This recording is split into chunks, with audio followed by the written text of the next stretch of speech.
It'd be kind of hard to believe that we are already 2 weeks into our Lenten series, but today's choice at the end of the second week is a hymn that was written by a very well known poet named John Donne. According to most of his biographies, his writing career can be divided into two separate parts. The first of which is known as the young secular romantic, and the second half of which is known as the spiritual religious man.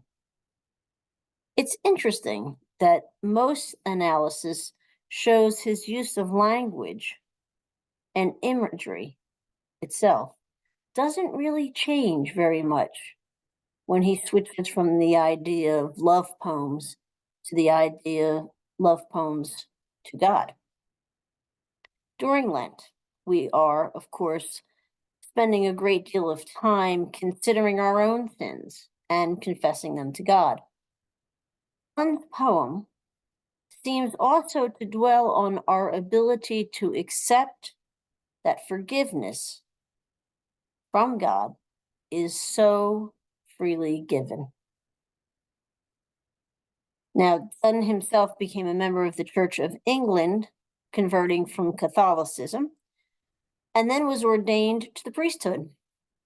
He eventually became the dean of St. Paul's Cathedral, where this hymn was set to music and is played to this day quite often.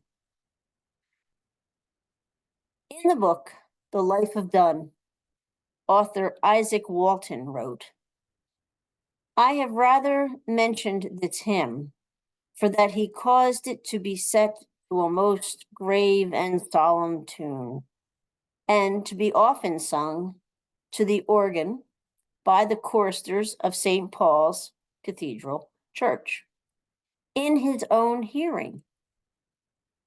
Especially," the quote goes on to say, "at the evening service, and at his return from his customary devotion in that place, he did occasionally say to a friend, 'The words of this hymn have restored me to the same thoughts of joy that possessed my soul in my sickness when I composed it. And oh, the power of church music,' Donne said, 'that harmony added to the hymn has raised the affections of my heart and quickened my grace of zeal and gratitude.'" So now let's listen to the words of Donne's poem and see if his feelings of zeal and gratitude can't come through us as well.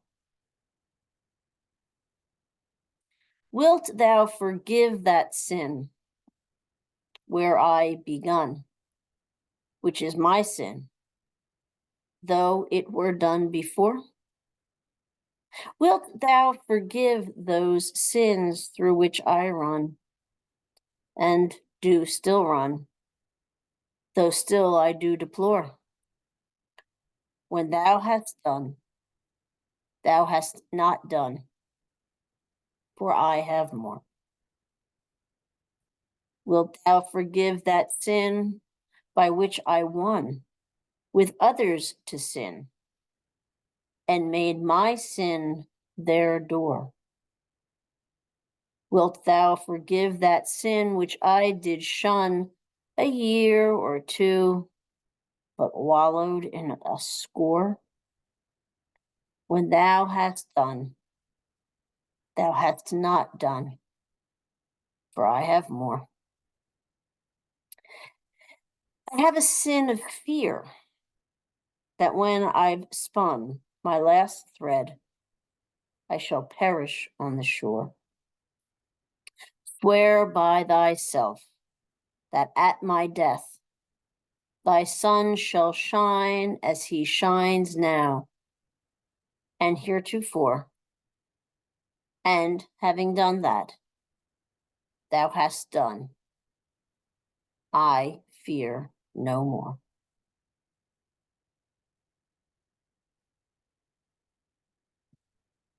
Powerful poem that we have in our arsenal of hymns. And it inspires, of course, a few questions. So I have some for you to ponder. In some traditions, there is a concept of unforgivable sin. Do you believe that this is the case? Or do you believe somehow that God can forgive everything?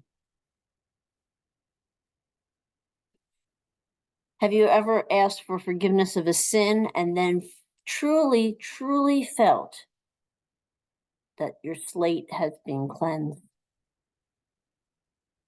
And finally, how can Jesus' example of forgiveness help us to grow in our willingness to forgive others with the understanding that we are to forgive sins as our sins are forgiven? I think that's enough to contemplate for today.